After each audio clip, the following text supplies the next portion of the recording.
역사상 가장 대담하고 가장 완벽했던 잠입작전을 한번 상상해 보시죠. 목표물은 당시에 세계를 호령하던 가장 잔혹하고 거대한 제국의 심장부입니다. 네, 아주 삼엄한 곳이죠. 맞아요. 경비는 엄청 삼엄하고 발각되면 즉시 처형당하는 그런 상황인 거죠.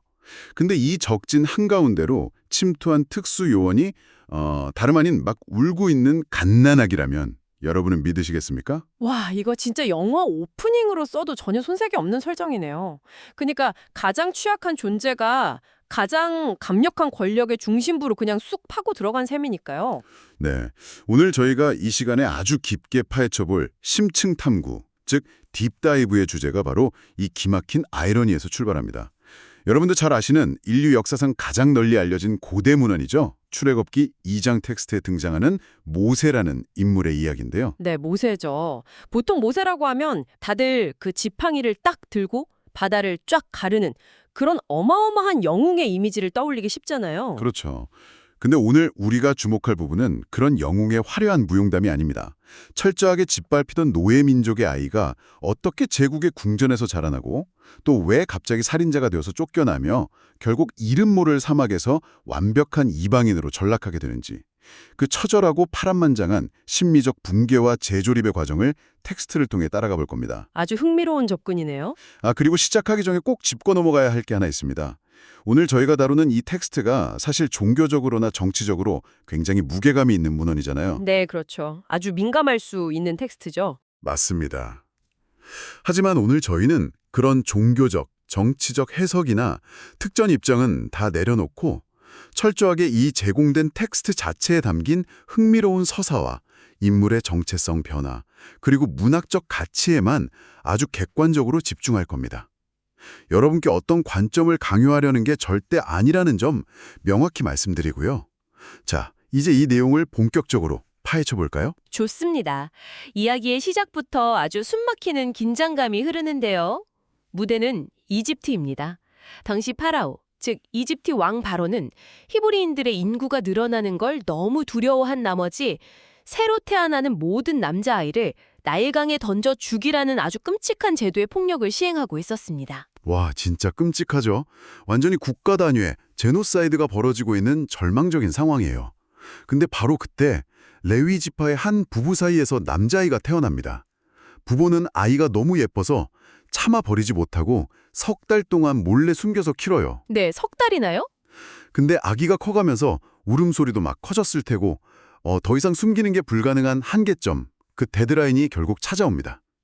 여기서 어머니가 아주 흥미로운 행동을 하는데요. 네, 갈대 상자를 준비하죠. 맞아요. 갈대 상자를 가져다가 물이 새지 않도록 역청과 나무진을 아주 꼼꼼하게 칠하고 그 안에 아기를 눕혀서 나일강가 갈대밭에 둡니다. 저는 사실 이 장면을 보면서 참 가슴이 먹먹하면서도 좀 궁금했어요. 어차피 강에 버려야 하는 운명인데 굳이 왜 저렇게까지 상자에 역청을 칠했을까 하고요. 그게 바로 이 텍스트가 보여주는 첫 번째 절망의 무게라고 볼 수 있습니다. 역청과 나무진을 칠하는 행위는 부모가 아이의 생명을 연장하기 위해서 할 수 있는 물리적인 마지막 통제권의 행사였던 거죠. 마지막 통제권요. 네, 사실상 강물에 아이를 버리는 것이긴 하지만 그 작은 상자 하나에 부모의 모든 필사적인 저항과 연민을 꼭꼭 눌러 담은 겁니다.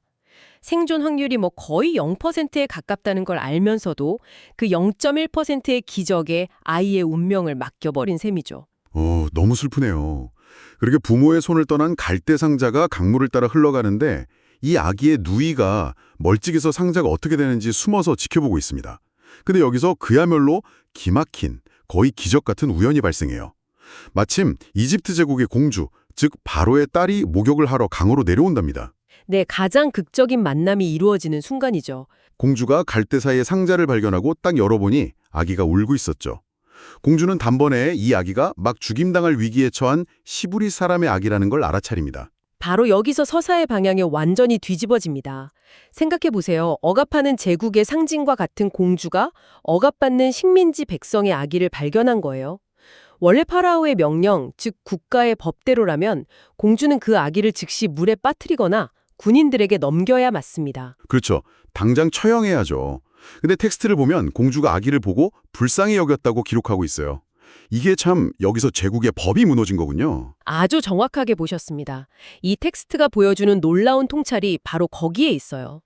세상에서 가장 거대하고 폭력적인 권력의 명령이 갈대 상자 속 가장 연약한 아기의 울음소리, 그리고 그 울음에 반응한 한 여상의 연민 앞에서 완벽하게 작동을 멈춘 겁니다. 와, 연민 앞에서요? 네, 제도의 폭력을 개인의 연민이 이겨낸 아주 상징적이고 강력한 장면이죠. 제도의 폭력을 이겨낸 연민이라 그렇게 생각하니까 이 장면이 단순히 아름다운 동화가 아니라 엄청난 체제 전복적인 스파이 스릴러네요. 소름 돋는 반전이 일어납니다.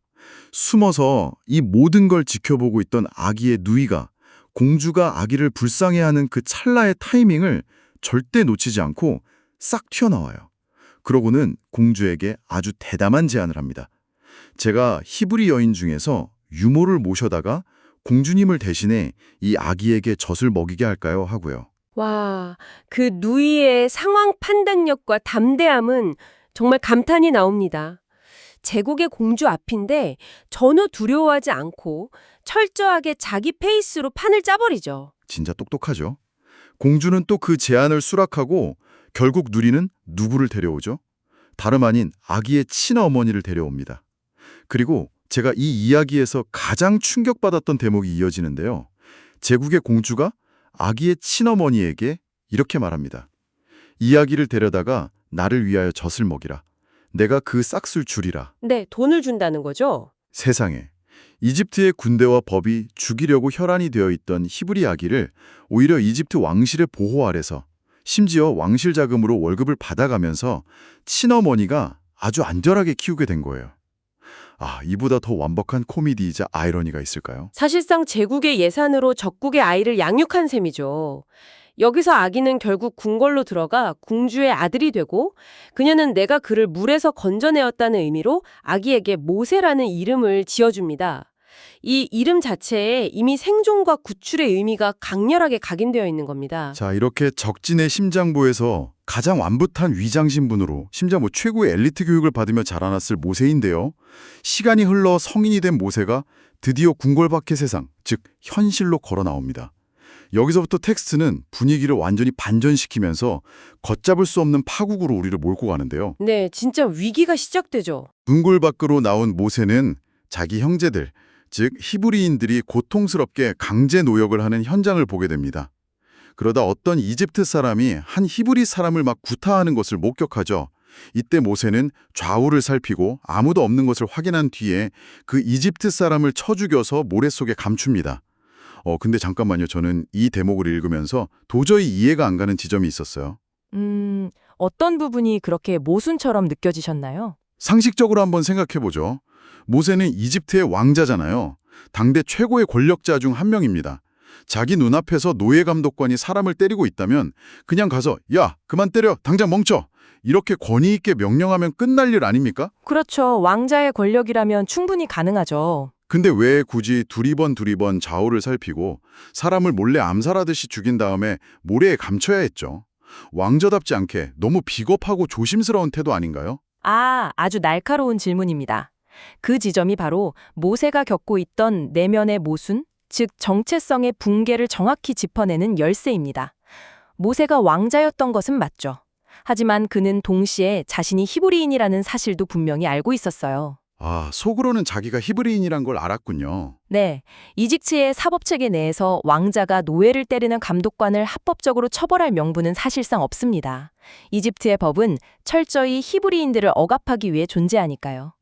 모세가 그를 죽인 것은 이집트 왕자로서의 합법적인 권력 행사가 아니라 피 끓는 히브리인으로서의 사적인 분노와 폭발이었습니다. 아, 사적인 폭발. 네, 좌우를 살폈다는 건 자신이 지금 행사하는 이 폭력이 이집트 체제 내에서는 도저히 용납받을 수 없는 반역행위라는 걸 그 스스로가 너무나 잘 알고 있었기 때문입니다. 즉, 겉옷은 이집트 왕자지만 속은 자신이 지배해야 할 대상인 히브리인이라는 그 지독한 괴리감이 그를 몰래 살인하게 만든 거죠. 와, 듣고 보니까 소름이 돋네요. 자신이 가진 권력이 사실은 가짜이고 껍데기일 뿐이라는 불안감이 그 밑바탕에 깔려 있었던 거군요.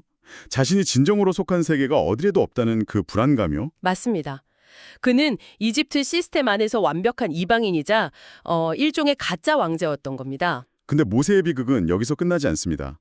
다음 날 모세가 다시 밖으로 나갔는데 이번에는 이집트인이 아니라 히브리 사람 둘이서 서로 싸우고 있는 거예요. 동족끼리 싸우는 걸 본 모세가 잘못한 사람에게 왜 당신 동포를 때리느냐고 훈계를 합니다. 이집트인에게서 동포를 구해줬으니까 히브리인들 사이를 중재할 자격이 있다고 생각했겠죠? 본인은 그렇게 믿었겠죠. 나름 구원자로서요. 근데 돌아온 대답이 모세의 영혼을 진짜 산산조각 냅니다. 누가 당신을 우리의 지배자나 재판관으로 삼았느냐? 당신이 어제 이집트 사람을 죽인 것처럼 이제는 나도 죽이려느냐? 이 말을 듣고 모세는 자신의 살인이 탄로났음을 깨닫고 극도의 공포에 질리게 됩니다. 모세 인생의 두 번째 거대한 파열음이죠. 첫 번째는 이집트인 체제로부터, 두 번째는 자신이 구워하고자 했던 동족으로부터 완전히 튕겨져 나간 겁니다. 이 부분도 정말 가혹합니다. 모세는 그 안락한 왕자의 삶을 포기할 각오로 살인이라는 엄청난 리스크까지 감수하면서 히브리인 형제를 구했잖아요. 피를 나눈 동족을 위해 피를 흘렸는데 도대체 왜 히브리인들은 그를 자신들의 구원자나 연대자로 환영하지 않고 이렇게 날선 반응을 보였을까요? 그건 우리가 모세의 시선이 아니라 저 밑바닥에서 짓밟히고 있는 히브리 노예들의 시선으로 이 사건을 바라봐야만 이해할 수 있습니다. 모세의 머릿속에서야 나는 너희를 구원하는 형제다라고 막 외치고 싶었겠지만 히브리인들의 눈이 비친 모세는 과연 어떤 모습이었을까요? 어땠을까요? 최고급 이집트 귀족의 옷을 입고 이집트식 화장을 하고 아주 권위적인 이집트 억양을 쓰는 완벽한 지배계급의 인간입니다. 그런 자가 갑자기 나타나서 사람을 막 때려 죽이고 모래에 파묻는 걸 봤어요. 노예들 입장에서는 그게 정의로운 구원으로 보였을까요?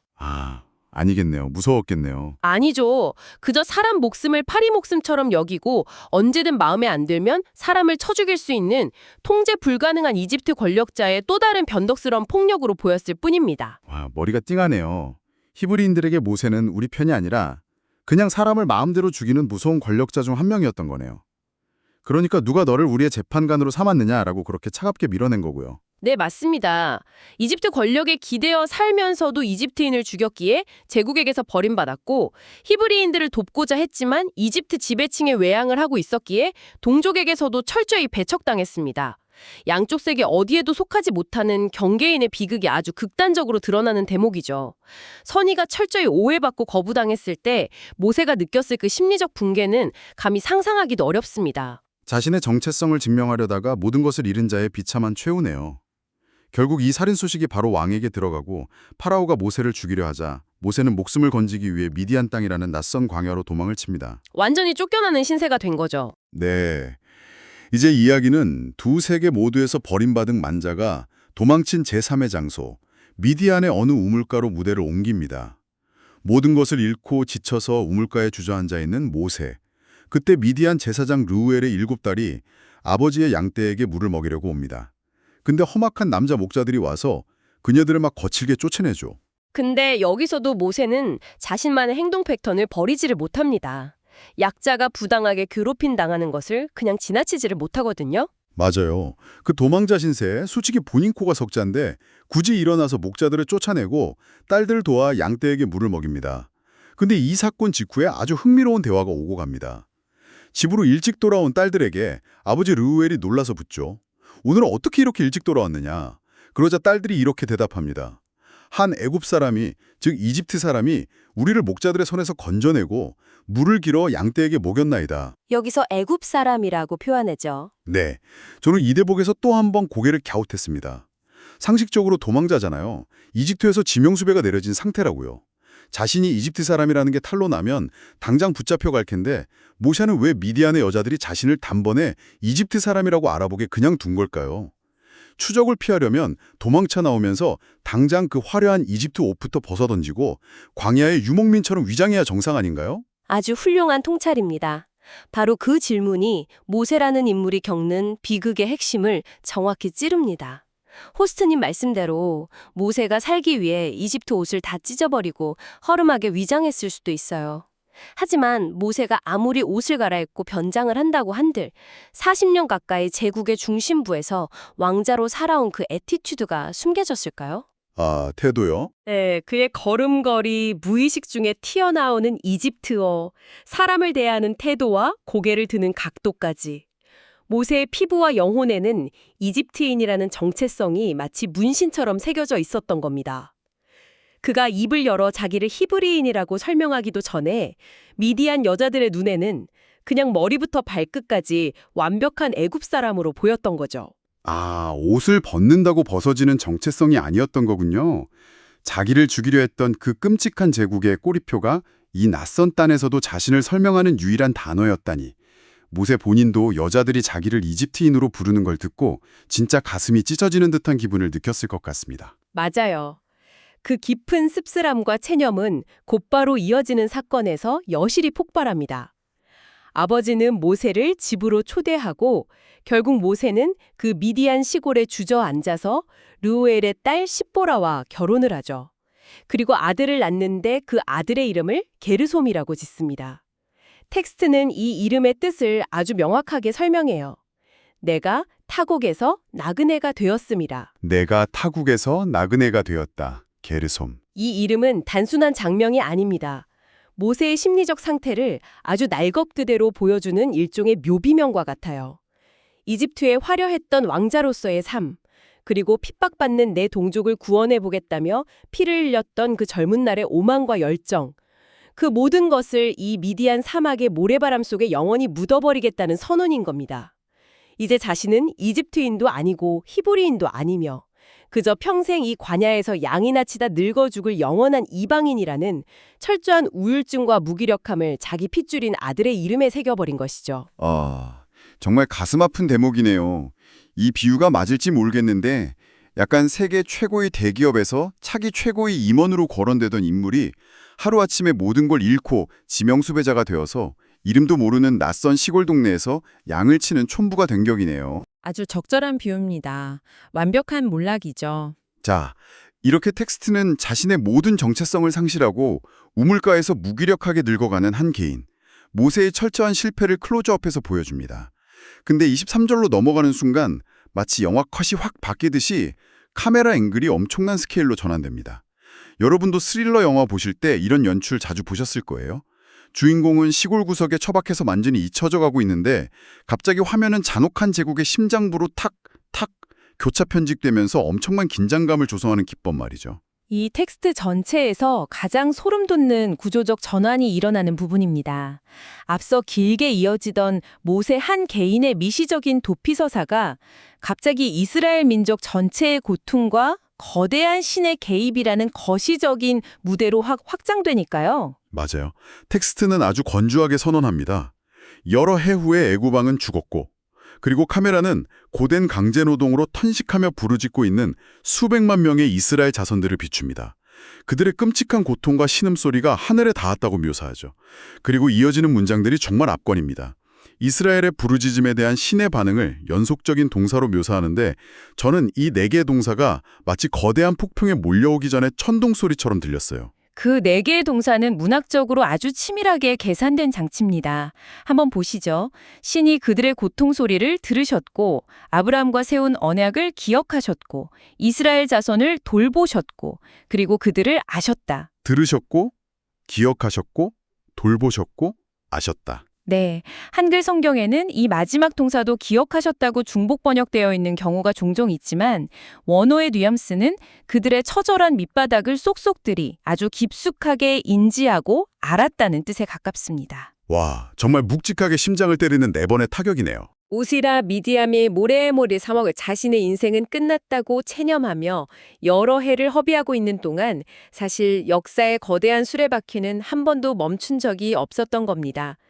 이스라엘 백성의 고통은 임계점을 향해 막 끌어올랐고 그것이 바로 다가올 인류 역사상 가장 거대한 탈출 사건 엑소더스의 트리거를 당기는 촉매제가 되고 있음을 보여주는 아주 완벽한 무대 세팅이죠. 자, 오늘 저희가 함께 파헤쳐본 이 오래된 이야기 어떻게 들으셨나요? 우린 오늘 한 인간이 겪은 생존의 기막힌 아이러니와 철저히 붕괴되어 버린 정체성, 그리고 두 세계 모두에서 버림받고 이방인으로 추락하는 과정을 지켜봤습니다. 저는 이 텍스트를 읽고 토론하면서 이게 수천 년 전 고대인들만의 이야기가 아니라는 생각이 강하게 들었어요. 저도 전적으로 동의합니다. 이 서사가 가진 문학적이고 심리적인 깊이는 오늘날을 살아가는 우리의 현실과도 아주 무섭도록 맞닿아 있습니다.